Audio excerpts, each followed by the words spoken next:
LiberalViewer presents. So, welcome to the New Year's Day edition of LiberalViewer Sunday Live Clip Roundup. Happy New Year. Thanks for joining me. I picked out the weekend's 10 best, most newsworthy clips for what should be a really educational, informative, fair use media criticism and political analysis for all of you tonight. As usual, my clips come mostly from the Sunday morning news analysis shows from the big five corporate outlets of ABC, NBC, CBS, CNN, and Fox News, the so-called corporate media here in the United States. You can see my description of my topic for today, the Happy Trump Year, which kind of describes, I guess, what I saw on the Sunday morning news analysis shows this morning.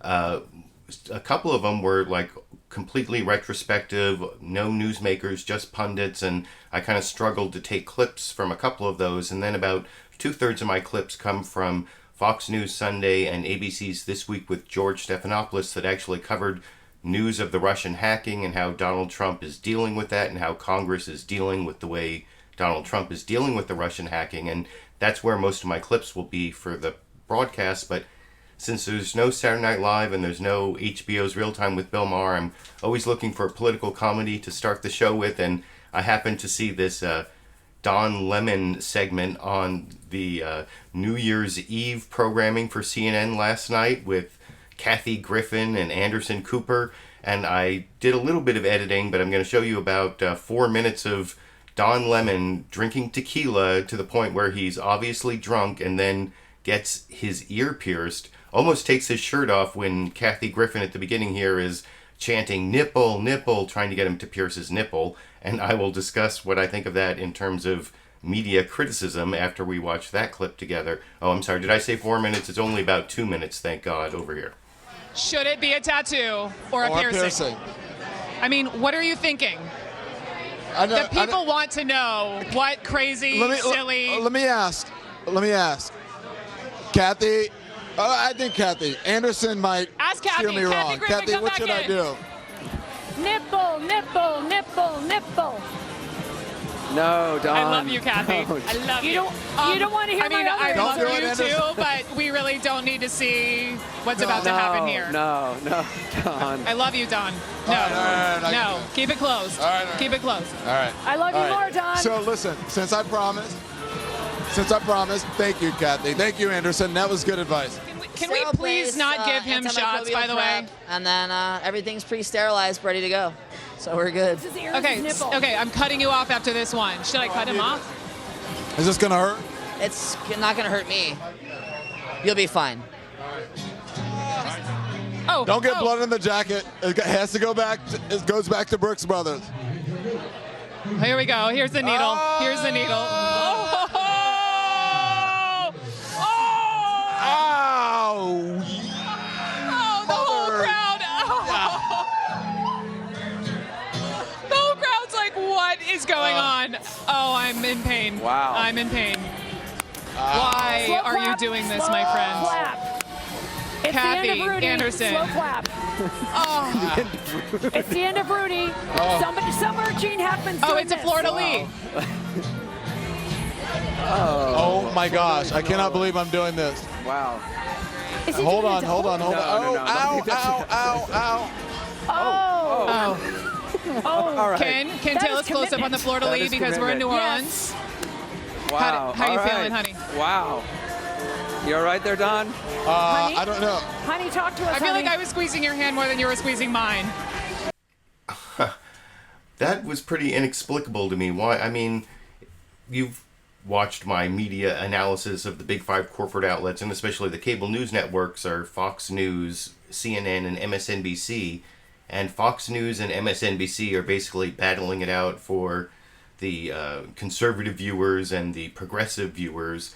And CNN's whole brand is to be like the journalistic network, not, you know, and I've talked many times about how they're not always so journalistic, although Jake Tapper, and I'll show a clip of Jake Tapper a little later, I think does a pretty good job on CNN's State of the Union, and Don Lemon has a history of saying somewhat bizarre things over the years and not being the most journalistic guy anyway, but for CNN with their brand being, the journalistic one, the straight news one, to have one of their anchors like go out and get drunk on New Year's Eve and get his ear pierced. I don't know. Is that supposed to humanize him and help get them viewers? I don't understand that. I mean, it's not like it's such radical behavior, drinking, and I don't know. Maybe it's just because the people at CNN just have to drink because it's the year of Donald Trump becoming president. I don't know. It is New Year's, so maybe I'm being too critical. Maybe in honor of here, I have my favorite scotch here. I'm gonna just in honor of Don Lemon getting his ear pierced on New Year's Eve. Not as many shots of tequila as he had, but just in honor of Don Lemon there. And now I'm gonna move over from the ridiculous, to the sublime there. That's a little difficult to drink straight. I don't know how he did the tequila, but the big story that was not really covered on CNN and was not really covered on CBS's Face the Nation or NBC's Meet the Press was this Russian hacking story where President Obama actually took steps to retaliate against Russian hacking of the election, which some people say it shouldn't be said. They didn't hack the election, they hacked the Democratic Party, and then they released some of the information, but they didn't actually hack the votes in the election. And the best analysis overall in terms of reporting of this, I think, came over on ABC's This Week with George Stephanopoulos, where Jonathan Karl was the guest host. And here I've spliced together first their introduction, where they kind of put it in the context of the hacking versus Donald Trump's inexplicably soft response to the Russian hacking and what it all means and how it's getting negative response both from Democrats and Republicans in Congress, especially Republicans, which is kind of a theme I'll be covering in the next several clips. But here's that ABC story about Russian roulette and how Putin and Trump seem kind of too close for people who aren't really or who should be adversaries. But anyway, I'll discuss it after we watch those two clips spliced together over here. Vladimir Putin bets big on Donald Trump, refusing to retaliate against new U.S. sanctions. And with Russian diplomats moving out, Donald Trump is moving on. I think we ought to get on with our lives. But will Trump's own party follow his lead? We will be urging increases in sanctions on Russia. It is a threat to the very fundamentals of democracy. And with just 3 weeks to go, what will the new president do on day one? Incoming Trump press secretary Sean Spicer is here. Half of the Democratic Party. Last night at Mar-a-Lago, President-elect Trump once again made it clear he is still not convinced that Russia was behind the hack. He plans to meet with intelligence officials about it later this week. Well, I just want them to be sure, because it's a pretty serious charge, and I want them to be sure. And I know a lot about hacking, and hacking is a very hard thing to prove. So it could be somebody else. And I also know things that other people don't know, and so they cannot be sure of the situation. But the White House is convinced. On Thursday, the FBI and the Department of Homeland Security issued a report explaining how they say the Russians did it. And President Obama hit back, closing down Russian compounds in the United States and kicking 35 Russian diplomats out of the country. But instead of retaliating, Putin reached out directly to Donald Trump, saying while Russia has every right to respond, he's going to wait to work to restore Russia-U.S. relations based on Trump's policies, not Obama's. Trump's response on Twitter: great move on delay by V. Putin. I always knew he was very smart. So that last tweet there, that looks a little suspicious, especially given the history of Republican anti-Russianism, anti-Sovietism, anti-communism. That's why it's difficult for many Republicans to swallow what Donald Trump is doing in reaction to this story. And to emphasize that, I'm now going to show two clips from Jonathan Karl's interview with Sean Spicer, the incoming Trump press secretary. And my biggest memory of Sean Spicer from the election, you may remember this, is when Melania Trump was accused of plagiarizing Michelle Obama's speech at the convention.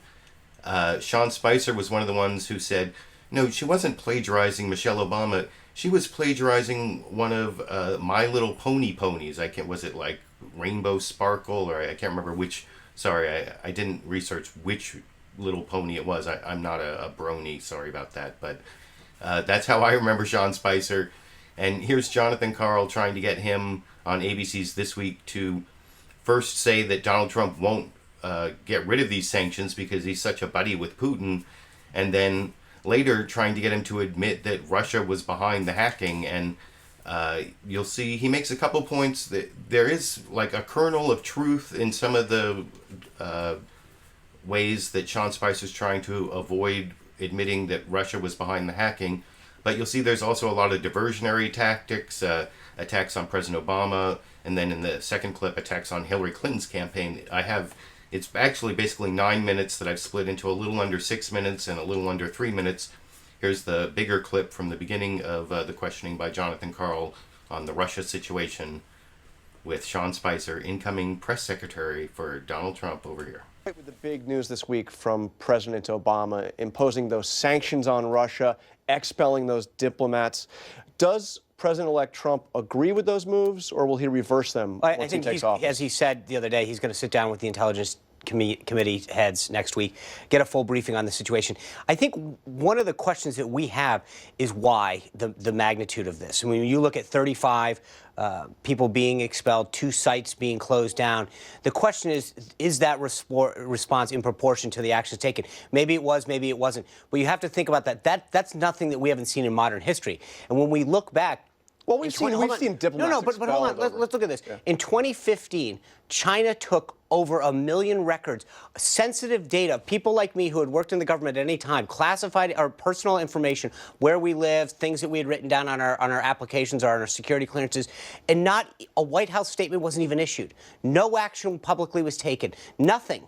Nothing was taken when millions of people had their private information, including information on security clearances, that was shared. Not one thing happened. So there is a question about whether there's a political retribution here, whether it's versus a diplomatic response. So it sounds like you think these measures may be too much? Well, no. What I think reversing them is on the table? The president-elect needs to sit down with the heads of the intelligence communities next week and get a full briefing on what they knew, why they knew it, and whether or not the Obama administration's response was in proportion to the actions taken. Maybe it was, maybe it wasn't. We need to have that briefing first. But I would argue that if you look at our history, you haven't seen a response like that in modern history for any action. Well, and when you look at the fact that China did something so egregious in 2015 and the White House did nothing publicly, not even issue a statement, except they sent everyone who had worked in the government a letter saying you get free monitoring of your credit. Right. That's all they did. They took action by sending a letter to us, not even taking an action against China. So what Russia did, we have to wait and see, but it'd be interesting. It's interesting, though, because we see near universal support for these moves from Republicans in Congress. In fact, Mitch McConnell called them a good first step and suggested that Republicans in the Senate may actually move to impose stiffer sanctions as punishment for Russia. Does President-elect Trump oppose those efforts? I think what he's going to do, as I said, is sit down with the heads of the intelligence committees, get a full briefing on what they knew, whether or not and then he can determine whether or not the actions were taken. But as you saw, President Putin said he's not going to retaliate in the way he initially suggested. He wants to wait for President Trump to come in. I think that shows you the power that President Trump has. He's already had unbelievable success domestically with bringing back jobs from Carrier and Sprint. No, hold on. And I think that around the world, foreign leaders are seeing what we're seeing here in this country, which is that business as usual is over.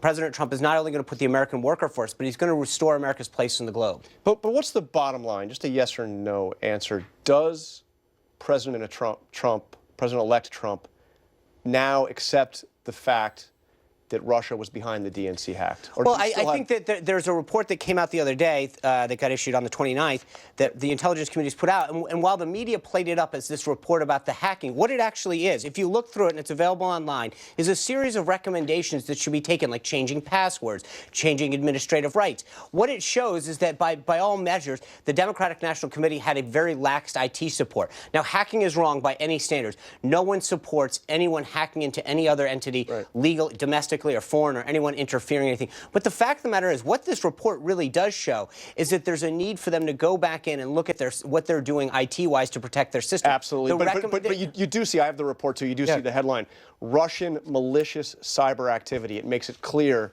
and it names Russia, gives the IP addresses. Right, and then it says actions to take, back up the system. Right. Staff training. Absolutely. Mitigating patch applications. Apple, you know, does he accept that Russia was behind this now? Well, I think, like I said, he has to have the briefing from the intelligence community so he's next still not week. there yet. It's not a question of not there yet, Jonathan. It's a question of getting the information. Everyone in the media wants to jump forward and make a conclusion based off other sourced information, you know, anonymous sources that are coming out of the intelligence community. He's going to do this right. Well, this is no longer anonymous. This is a public statement. What this says is that the DNC had a problem with their IT security and people tried to hack it, and they need to do a better job of protecting it. Russians but the fact of the matter is, we're having part of a conversation. Why aren't we talking about the influence, other influences on the election? Why aren't we talking about Hillary Clinton get debate questions ahead of time? That's a pretty valid attempt to influence an election. Somebody giving her the debate questions and the answers of an election. No, it's not, hey, no one's asking those questions. And the fact is that everyone wants to make Donald Trump admit to certain things.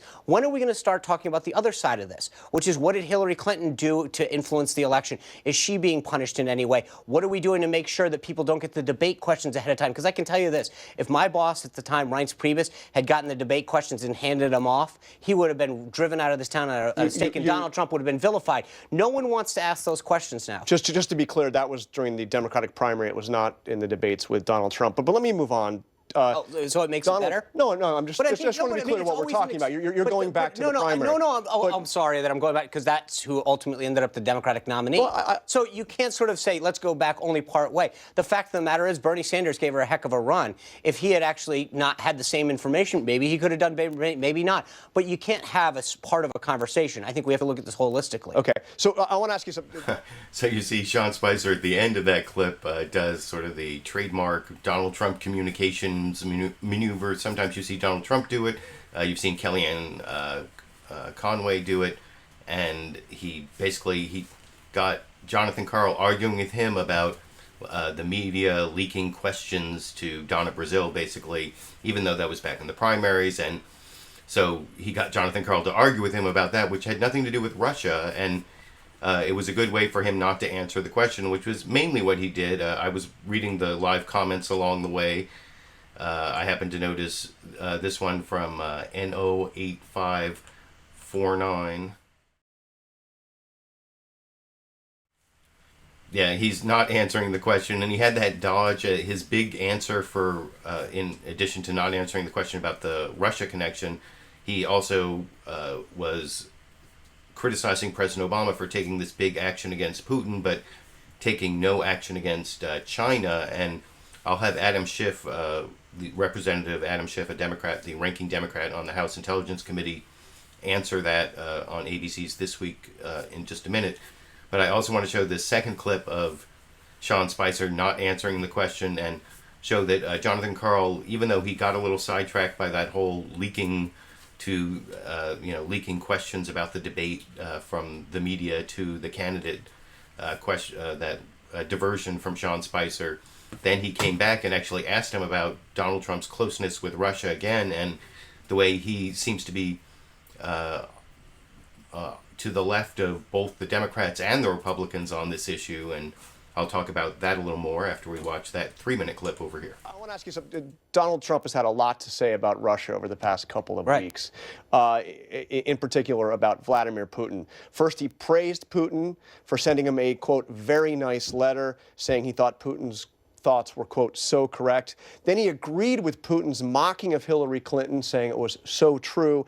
And now we saw most recently praising Putin's muted response to these new sanctions, saying, I always knew he was very smart. Sean, you're a long-time Republican, party of Reagan. Is there something a little strange to you to hear the incoming president offering so many words of praise from the leader of let's look at what happened, right? The United States says that we're going to impose these sanctions, expel people, close down sites, etc., call out people by name. The Russian government says we're going to retaliate in the equal sense. And then Vladimir Putin says, you know what, I'm actually going to wait until Donald Trump goes. That's actually good for our country. So the idea is everyone wants to talk about the tweets he sends, but I'd actually focus on the action that he's getting. Donald Trump's not president yet, and he's getting action, successes, and wins, both abroad and here at home. No one, I mean, look, everything that he does right now, he speaks with the head of Sprint, gets 5,000 jobs moved from abroad, and everyone starts to mock him. Oh, those jobs were already announced. They weren't. The sales jobs had been previously announced. These jobs are coming from abroad to America. And instead of trying to mock him or undermine him, it's time that people started giving him credit for actually getting things done. So a broader question about Russian-U.S. relations. Paul Ryan, in his statement in response to these sanctions, said Russia does not share America's interest. In fact, it has consistently sought to undermine them. John McCain, in response, said Putin is a thug and a murderer. Is there just a fundamental different worldview on Russia between these Republican leaders and Donald Trump? It's not. It's an understanding of the role that Russia plays in our world right now. They have the most number of nuclear weapons in the world. You can sit back and say, we're not going to have a relationship. They had a failed Russian reset the last 8 years. They wanted to have a relationship with Russia, and they failed. This president's going to have a relationship with Russia and understand that it's in America's interest to have a relationship with Russia where they don't pose a threat to our national economic interests. That benefits every American. And I don't know why we wouldn't support that. At the end of the day, I'm just asking if he views this differently than Republican leaders. What he's viewing this as is a world leader who understands that the United States has two major other growing superpowers, China and Russia. And right now, to have a relationship with Russia, which we don't have, because this administration had a failed reset that didn't go anywhere. And so right now, they want to praise the fact that they don't have a relationship. Donald Trump recognizes that a good leader is going to protect America's interests by making sure that we have a relationship with Russia, that our interests are protected, not theirs. Okay, I want to move on to the inauguration coming. So that was Jonathan Karl doing a fairly good job of trying to get an answer out of Sean Spicer, which I wanted to show to contrast to Shannon Bream over on Fox News Sunday in a few minutes, talking to Republican Senator Tom Cotton of Arkansas, where she totally let him get away with just attacking President Obama and the Hillary Clinton campaign rather than even responding in any way to this whole idea about Russian hacking. And you saw Sean Spicer did sort of respond, and the idea that President Obama still has to meet with intelligence agencies and get the primary source material, that's something, I mean, I think there may be something to that, and while I think Russia, I read the FBI report, but that's what's public, and I'm not privy to the actual primary source material that the intelligence agencies are using, and that sources and methods don't get revealed. But I did want to point you to this Matt Taibbi article that I posted over on my Facebook page a couple days ago, and I've also put a link to the article down in my video description. It's a Rolling Stone article, Something About This Russia Story Stinks. And Matt Taibbi also thinks that it was probably Russia. You can see the quote I took out of the article when I posted it. Did the Russians do it? Very possibly, in which case it should be reported to the max. But the press right now is flying blind. Plowing ahead with credulous accounts is problematic because so many different feasible scenarios are in play. So, and you can read the article yourself if you want to see what those feasible scenarios are. I think they're pretty low probability given what I saw in the FBI report and what I've seen in all these different news sources.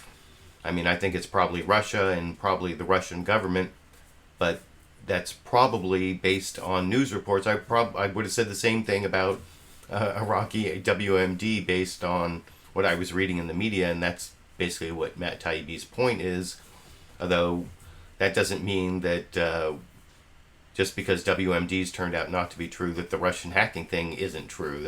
That would also be a mistake to draw that conclusion, I think. But I promised you earlier that I was going to show the ranking Democrat on the House Intelligence Committee, Adam Schiff, responding to what Sean Spicer said. And you'll see he makes the best case for Russia being behind the hacking. And he also responds to what Sean Spicer said about the China hacking of the Office of Personnel Management files with all the, information about people who've gone through security checks and Anyway, here's Adam Schiff responding to all of that on ABC's This Week with George Stephanopoulos, talking to Jonathan Karl over here. With the Russian hack, you heard from President-elect Trump last night saying he's still not convinced it's the Russians. He says hacking is a very hard thing to prove, so it could be somebody else. Okay, you've been briefed on the intelligence. How solid is the evidence that it was the Russians? It's very solid. It's indeed overwhelming. And the president-elect, as you know, also said that he knows things that other people don't know. He needs to stop talking this way. If he's going to have any credibility as president, he needs to stop talking this way. He needs to stop denigrating the intelligence community. He's going to rely on them. He's going to have to rely on them. And this is the overwhelming judgment of the intelligence community. And frankly, all of the members of the intelligence committees in Congress, Democrats and Republicans, none of us have any question about this. The only one who does, apparently, is Donald Trump. And this is the problem. You know, there's only one thing worse than someone who wins elective office after everyone told them that they would win, and that's someone who wins after everyone told them that they would not, because they believe in the infallibility of their own judgment. And this is very dangerous. But doesn't the incoming Trump press secretary have a point here on the response by the Obama administration? We did have that hack by the Chinese, the OPM attack. This was 22 million federal employees affected. The Obama administration did nothing that we know of publicly. Why did they do nothing about that huge hack done by China, and then this, just on the way out the door, make this big statement about the Russia hack? Well, I think what Mr. Spicer fails to appreciate is there is one form of hacking for the purpose of foreign intelligence gathering, and that's what the Chinese did with OPM. They gathered this information about federal employees that they could use for their foreign intelligence purposes. But that's a serious It's very offense, serious. isn't It's it? very serious. All nations gather foreign intelligence information. All nations steal data, and you're not going to prevent foreign nations from stealing data that they think is in their interest. The best thing you can do is defend against it. But here's what's different about what Russia did. They didn't just steal data. They weaponized it. They dumped it during an election with the specific intent of influencing the outcomes of that election and sowing discord in the United States. That is not something China has ever done. That is not something, frankly, Russia has ever done here, although it has done it in Europe. And that is a very different situation than the mere stealing of information, as serious as it was in China's case. And that's why the administration handled both cases very differently, and that makes all the sense in the world. Has the Obama administration, though, given something of a gift to the incoming Trump administration on this? They took measures that perhaps were not all that serious so that the Russians could kind of shrug them off, giving Trump an opportunity to kind of say, what's done has been done and move on? If the Trump folks are smart or shrewd politically, they would view it that way. They would say, look, he took care of the reprisals. It didn't really throw off relations with Russia in terms of how I'm going to start out my presidency. He cleaned the deck for me.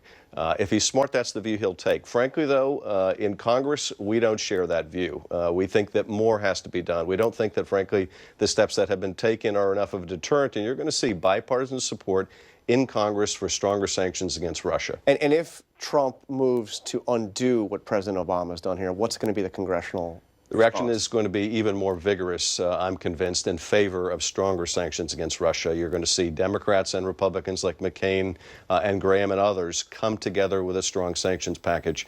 Because frankly, even though what the administration did was more than symbolic, it was very meaningful, it is not enough to deter Russia. So if you look through that...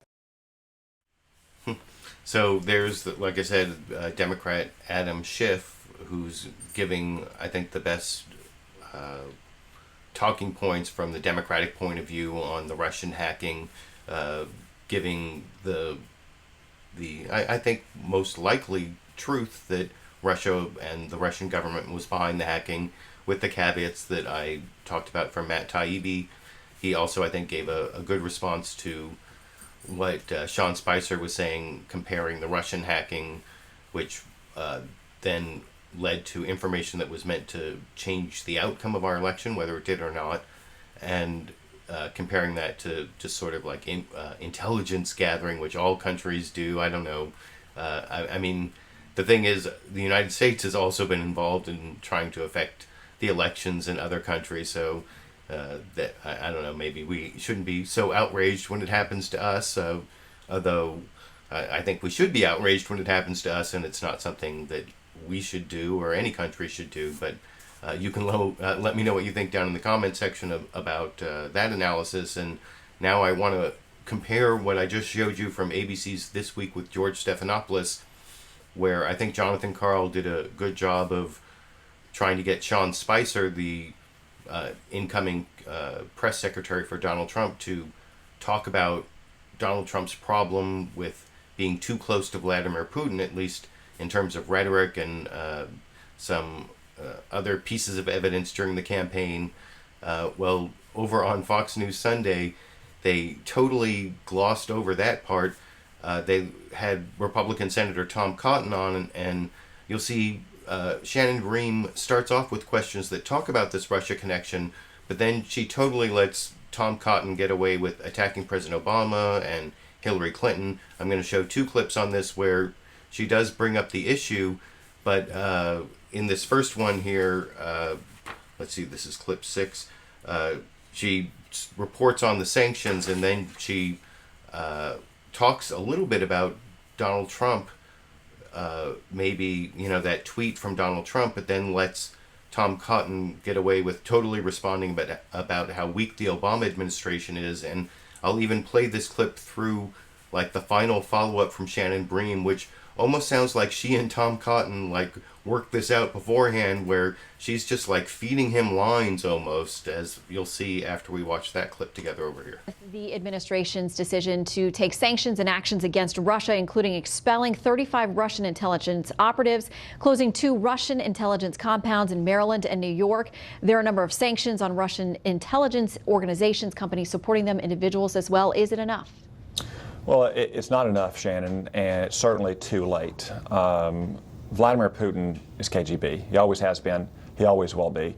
President Obama has consistently looked the other way from Russia's provocations and aggressions. The DNC hack last year was just one minor item in what Russia has done over the last 8 years, to include things like invading and occupying Crimea and supporting rebels in eastern Ukraine, as well as threatening NATO airships or aircraft and ships and so forth. But what has Barack Obama done for 8 years? In the very early days of his administration, just months after Russia had invaded Georgia, he sent Hillary Clinton to push the reset button with the Russian foreign minister. In the middle of his re-election campaign in 2012, he told the Russian president that he would have more flexibility after the election. When Mitt Romney characterized Russia as our #1 geopolitical adversary, Barack Obama mocked him and said that the 1980s wanted their foreign policy back. I'm glad the president has finally realized the threat that Russia poses to the United States and our interests, but I wish he had recognized this 8 years ago. Well, Russian President Vladimir Putin has responded. Here's a bit of what he had to say. As it proceeds from international practice, Russia has reasons to respond in kind. Although we have the right to retaliate, we will not resort to irresponsible kitchen diplomacy, but will plan our further steps to restore Russian-U.S. relations based on the policies of the Trump administration. He went on to invite all diplomatic children who are in Russia to New Year's and Christmas parties at the Kremlin. What does his response say to you? Well, that's very heartwarming of President Putin. I would recommend the kids not take their iPads to the Kremlin unless they want Russian intelligence services to know what apps they're playing every day for the rest of their lives. Look, what Vladimir Putin needs is a sense of new boundaries. He's had a free reign throughout the world over the last 8 years. He needs to have a sense of boundaries and to know that costs are going to be imposed if he crosses those boundaries. The administration has not drawn those boundaries and they've not imposed those costs. And in fact, they've gone farther than just being weak on Russia. They've actively opposed measures to toughen up on Russia. I proposed measures in our annual intelligence bill, for instance, that would enforce existing travel restrictions on Russian diplomats, by which I mean Russian spies in the United States, that would force the government to crack down on these Russian spies who are traveling all around America without the proper approvals. I got a call just weeks ago from a senior administration official after the election, after the hacking, asking me to remove that from the bill because it would be too provocative. So it's not just that that the president and his administration has been weak on Russia. They've actively stopped other efforts by people like me and other Republicans and Democrats in Congress from trying to draw a firmer line. Well, my understanding is you went to the White House with the concept of something more formal, putting together a number of representatives from government agencies to fight back against Russian interference or coercion in our politics and what's going on here domestically. My understanding of that is that you got a response basically from the administration saying it was duplicative of what was already in place. It wasn't necessary. Can you tell us more about the response you got? So this is a second. And no, really, he can't really tell us more about the response he got, because she pretty much told us all about it in the premise of her question there, and then he just gave his answer where he confirmed what she told us in the question. Like I said, that seemed almost like they had worked this all out beforehand, because she was just feeding him the lines to give the answers he wanted to give. I don't know. Is that strong enough evidence of collusion? That is, I don't know. Maybe I'm biased by the fact that Shannon Bream is one of the Fox News anchors who actually blocked me on Twitter when I made a video criticizing one of her stories. I can't remember exactly which one it was, but anyway, I want to show a second clip from Shannon Bream's interview. I was criticizing her there for not really following up on the Russia connection, the Trump softness on Russia, not covering it the way you saw on ABC's This Week with George Stephanopoulos. And she did actually come back to the subject here, but you'll see Tom Cotton very quickly when she brings up the topic of hacking and she mentioned the sanctions in that last clip. Tom Cotton, when he talks about how the hacking didn't really affect the election, she definitely agrees with him, and then lets him go off into this whole thing about I'll talk about it a little more after we watch that clip together over here. That we got from the Department of Homeland Security and the FBI together, pointing out what they say are credible links, showing the tools and infrastructure that Russian civilian and military operators, intelligence operators, were using to penetrate numerous systems here in the U.S. Now, we got a response from President-elect Trump to that, saying it's time for our country to move on to bigger and better things. Nevertheless, in the interest of our country and its great people, I will meet with leaders of the intelligence community next week in order to be updated on the facts of this situation. Is that enough for you? Do you think he needs to take a harder line when presented with the hard evidence that was outlined in this report? Well, again, the hack of the DNC last year, which the intelligence community has said publicly was the result of Russian intelligence services or their affiliates, is just one small example of Russia's nefarious activities over the last 8 years. Now, many Democrats and some of the media are trying to confuse that question, the action of the hacking, which Russian intelligence services or their affiliates undertook, with the impact on the election. And unless Vladimir Putin hacked into Hillary Clinton's calendar and canceled all of her rallies in Michigan and Wisconsin, or canceled her speeches in which she was going to lay out an effective agenda for the working class, that didn't have an impact on this election. It was Hillary Clinton's own decision to create a private email server that had a much bigger impact, along with her failures as a candidate. So it's time that Hillary Clinton look in the mirror and the Democrats take stock of why they lost the election, rather than blaming it on Vladimir Putin or fake news or the Electoral College or anything else. Russia, though, will continue to be an adversary into the future, and we continue to need to draw firmer lines with Russia on their behavior and to impose costs when they cross those lines. And to be clear, we always want to make the distinction. No one is alleging that Russia broke into voter systems, changed votes, changed vote tallies, and not those kinds of things that would have been a direct impact on votes as they were counted and tallied in deciding the presidency. I want to ask you about Rex Tillerson, the Exxon CEO who has been nominated to be Secretary of State. You've met with him. He has been criticized by those who feel he has too friendly a relationship with Russia. Are you convinced he can take a hard line? How do you think he's going to or not make it through the Senate? Well, I had a good conversation with Rex Tillerson, not just about Russia and Putin, but about many of the issues that we face around the world, as well as the challenges of managing the State Department. I think it's a good thing when a Secretary of State understands foreign leaders and understand the cultures and the history of foreign peoples. I think it'll help him take a firm line in defense of U.S. interests as Secretary of State, in the same way that he took a firm line in defense of the shareholders of ExxonMobil's interests with Vladimir Putin when he was the CEO of ExxonMobil. That's what we need: hard-nosed, clear-eyed, unsentimental statesmanship that we haven't had for the last 8 years, as President Obama and his administration have been continuing to look the other way and continue to conciliate and appease adversaries like Vladimir Putin. Well, and this administration also took some bold steps in recent days with regard to Israel that voted the UN. And you can see she then moves on to Israel. She doesn't really follow up on whether Donald Trump is being too soft on Russia. You see Tom Cotton is like rabid to be anti-Russian, but Shannon Bream is not really pointing out the inconsistency between those Republicans who are rabidly anti-Russian, like Tom Cotton and John McCain and other Republicans, and Donald Trump, who in some ways has been buddying up to Vladimir Putin and Russia. And I think Shannon, Bream, I showed the clip with Sean Spicer and Jonathan Karl, where I think Jonathan Karl was acting as a member of the press challenging the press secretary for Donald Trump, the incoming press secretary. That last clip, or last two clips with Shannon Bream, she might as well have been press secretary for Donald Trump, I think. You saw the two clips. She, in some ways, really, really softly implied that there was a question about Donald Trump's soft reaction to the Russian hacking and to Donald Trump. But especially in that last one, she was very quick to say, yes, there was no possibility that Russian hacking could have influenced our election. That's not what we're trying to say. There were no vote, changes in the vote totals. It just had to do with, these vague election issues or election information that was released. And anyway, those are the only Fox News clips I want to show. And I mentioned earlier, however, that Fox News Sunday and ABC's This Week were the only two of the 5 corporate outlets that actually addressed the Russian hacking straight on. The other 3, NBC,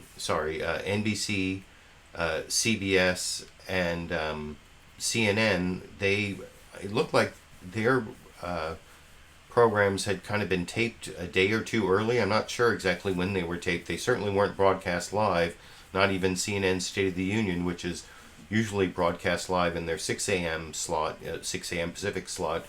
And they were more like, I guess, in my video description, I called them navel-gazing programs, where they had the pundits, and sometimes they, over on NBC's Meet the Press, they even had the media critics from the new media versus the old media, and it was more about coverage, and there weren't any real newsmakers.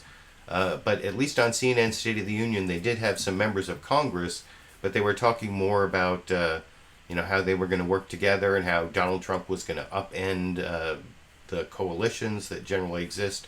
And you saw there that Tom Cotton was kind of representing Republicans who may serve as a counterbalance against Donald Trump's foreign policy if it turns out to be too pro-Russian. And here's Darrell Issa, a congressman from my state of California, sort of showing how Republicans may also be a counterweight against Donald Trump's foreign policy if it becomes too protectionist, because there are a lot of really free trade Republicans. And this is about his idea to put a 35% outsourcing tax on businesses, which you'll see Darrell Issa never specifically says he's against, but sort of tries to finesse it into other ways of helping business, talking to Jake Tapper on CNN's State of the Union this morning over here. Has been talking about in terms of keeping jobs in the United States, obviously one of the major issues that helped get him elected. He is promising to pass a new 35% anti-outsourcing tax. Take a listen. We're going to oppose a 35% tax on those products coming into our country. And you know what? They're not going to move. They're not going to move. We're going to write up that legislation very soon. Are you ready to pass that tax? Like many things that the president-elect has said, I think the spirit of it is important. We're going to change, and I think we're going to work very closely together, changing how we treat businesses. We're going to lower regulation, and we're going to look at trade agreements that are hurting America. My former company, when we get product from Canada, they take a GST, a VAT off of more than 16%. When we ship product in, they add it. So there are things within the president's awareness and his new cabinet where we're going to have real reason to work together to try to even the playing field. What do you think about this? I've actually heard... Now, you see there, Darrell Issa did not come out directly against this 35% tax, but also didn't say he would be for it, because especially if it involves moving jobs to Mexico, that would involve renegotiating NAFTA, which would be a really big deal, especially for big corporations that benefit from it. And I don't think Darrell Issa is necessarily willing to go against big corporations. He is still a Republican, but I don't know. I'm not a big fan of Darrell Issa, so he tried to make himself sound like he knew about what businesses need, by talking about his old business, but I seem to remember, well, whatever, I don't want to go into the whole Darrell Issa issue. I actually want to move on to the one clip. You know, I took one clip from each of the other three networks, other than the CNN Don Lemon clip at the beginning, because, like I said, CNN, NBC, and CBS did not really cover the news. They really did sort of this retrospective, what I said earlier was navel gazing about the media, and there was a lot of that over on NBC's Meet the Press. Like I said, the one clip I decided to take from the various segments on the media and how the media covered Trump and how the media critics covered the media covering Trump, and it was, you know, if I were to cover the media critics covering the media covering Donald Trump, that would be like meta, just way too abstract or way too, that's what I try to avoid, why I usually try to take clips from newsmakers and not from pundits. But I did want to show this one clip from Chuck Todd talking to the editor of the New York Times. His name is Dean Baquet, I think I'm pronouncing that correctly. And first you'll see Chuck Todd asking how he thinks the New York Times should have covered Donald Trump differently. And there's also this follow-up question about whether the New York Times investigated him again enough. And it's sort of, yes, they did, but no, they didn't. And, well, I'll discuss it with you after you watch it. But I also think there's like an interesting admission from Chuck Todd really early in this clip about how people in the New York, D.C. media knew Donald Trump too well. And so they started off with these preconceived notions that bled into all their reporting, and I'll talk about that a little more after we watch that NBC Meet the Press clip from this morning over here. If he would have covered Donald Trump differently, knowing what he knows now. Sure, I would have done stuff differently. I'm not sure I would have covered him differently as a candidate. I think I would have tried to go a little bit deeper in understanding the anger in the country. It was the same anger in the country that led to the rise of Bernie Sanders and led to the rise of Donald Trump. I think if news organizations made a mistake, and I can only speak for my own, right. I think that we wrote stories about anger in the country. We even did a series called Anxiety in America. But of course we should have done more, and I think people would have been less surprised had we done more. That's what I would have done differently. How much of this do you think, here's what I've chalked up some of the Trump coverage to in our own, which is we in the Acela corridor of the media from New York to D.C. knew Donald Trump the person too well and let that almost cloud or dominate our own focus in ways we didn't realize really until after the fact. You know, I guess I'm going to make the case that the coverage of Donald Trump the person and Donald Trump the candidate was actually quite strong, if you look at the whole of the press. We learned, given what he didn't share, like his taxes and information about his income, we learned a lot about him. We learned a lot about his business. We learned a lot about him as a person.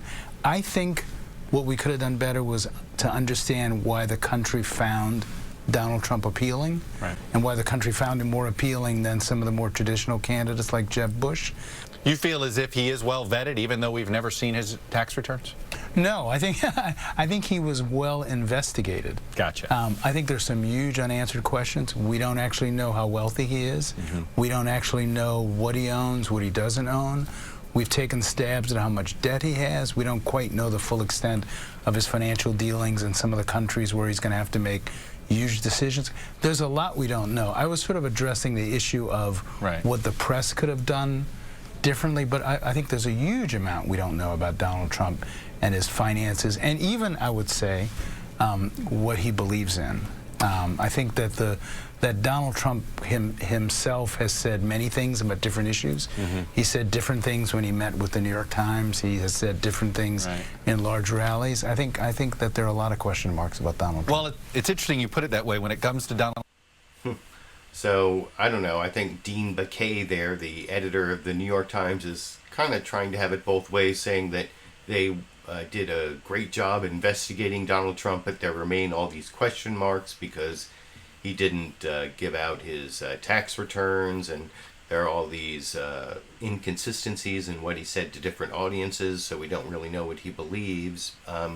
And then there's that whole part at the beginning, which I think there is some truth to about needing to report more on the anger in the Rust Belt and, in Wisconsin and Pennsylvania and Michigan, which turned out to go a different way than most of the pundits thought it was going to go, a different way than, the New York Times said there was, like a 20% chance or that Donald Trump was going to win, and they were totally wrong. And so it's not just that they didn't report on the anger that apparently is the cause of those 3 states flipping and giving Donald Trump the Electoral College, even though he didn't win the popular vote. That I don't think that was reported in a lot of the media. And the final clip I want to show actually includes an author who wrote about the experiences of people in the Rust Belt in a book that if you wait, it's I have to, right here. I'm kind of covering it up with my left shoulder, but this is Hillbilly Elegy by J.D. Vance, which he talks about growing up as kind of like a Appalachian, a child of migrants from Appalachia into Ohio, and kind of a hillbilly, and sort of the social dysfunction and problem, with alcoholism and divorce and violence and the family he grew up in. I actually read that book. I started reading it a week or so before the election, and I finished it a week or so ago now. It's the most recent book that I completed. And J.D. Vance was on this panel over on CBS's Face the Nation, and he actually talked to a couple other authors. One author, Diane Guerrero, I didn't know her as an author, but I've seen her as an actress on like Jane the Virgin is one show that I watched that she's an actress on. And she was also on Orange is the New Black. That's another show I watched her on. And they talked about sort of 2 different conflicting things about what divides us as a country, but also what brings us together. Diane Guerrero starts off talking about how equality shouldn't be, one person's equality shouldn't be seen as oppressing someone else. And then you'll see J.D. Vance talk about his experience growing up in the Rust Belt in Ohio, and I've kind of spliced 2 clips together here. This is my one clip from CBS's Face the Nation. This is, like I said, from their author roundup, and I decided to just use this one clip because there's one author that's behind me in my books here, so I will talk about it with you after we watch it together. I don't think we should look at equality as oppression. I think that's what we're all struggling for. Is to be equal, to be recognized as that we're all in this place together and going through the same things. I love my family. Right. That's one thing. Yeah, family. Families.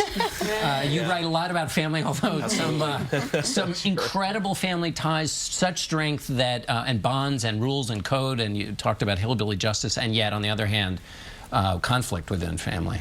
Yeah, absolutely. And what I think of it that really ties us together is something aspirational about being an American, right? So whether you're a Black American moving from the rural South or from South America or from an Islamic country, like whether it's our parents, our grandparents, or even further back, it's this idea that we want something better for our kids than we have right now. And there's this sense, I think, that's built into that whole idea of the pursuit of happiness, right? That we're going to keep getting better, things are going to keep on improving. And I think, frankly, a lot of the problems we have in our politics are in some ways rooted in different groups thinking that things aren't continuing to get better. I think that pessimism, that cynicism is a real problem in our politics and our society more broadly. I'm so curious to know whether you grew up with any Muslim friends, right? Because there have been so many polls that a majority of Americans have never met a Muslim person or haven't had a Muslim friend before.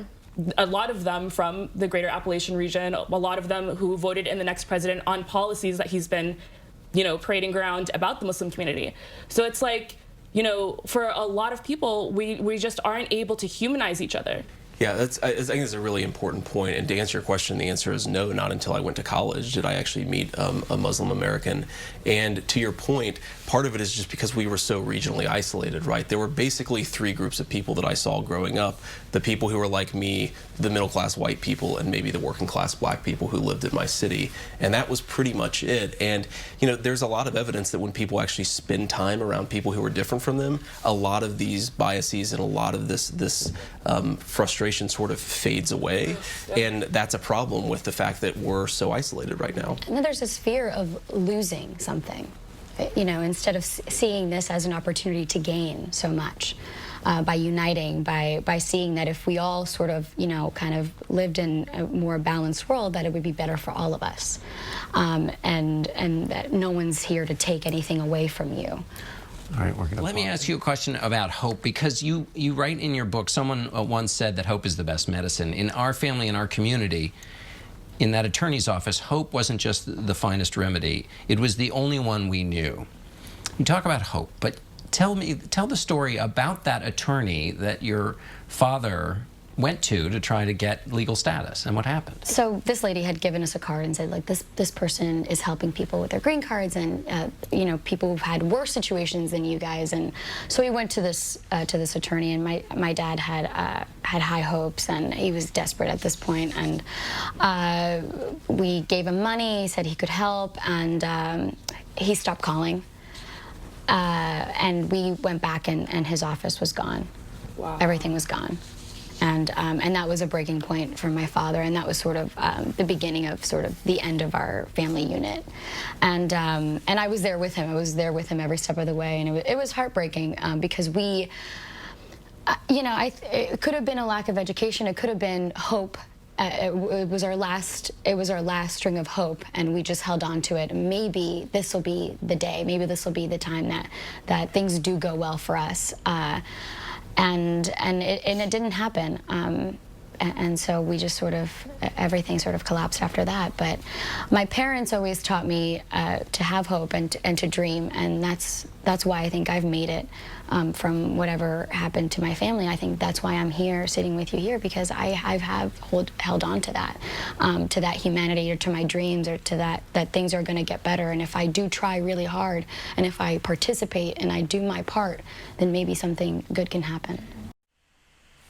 So I think Diane Guerrero in that last part of the clip kind of brought in the two themes together, the American Dream theme that J.D. Vance brought up about how the thing we all share is that we want our children or the next generation to do better, and then the idea that Diane Guerrero talked about at the beginning about my equality not oppressing you, and also what J.D. Vance also talked about in response to, let's see, what was her name there, that one author who, wrong thing there, that I didn't recognize her name, what I have it written down over here.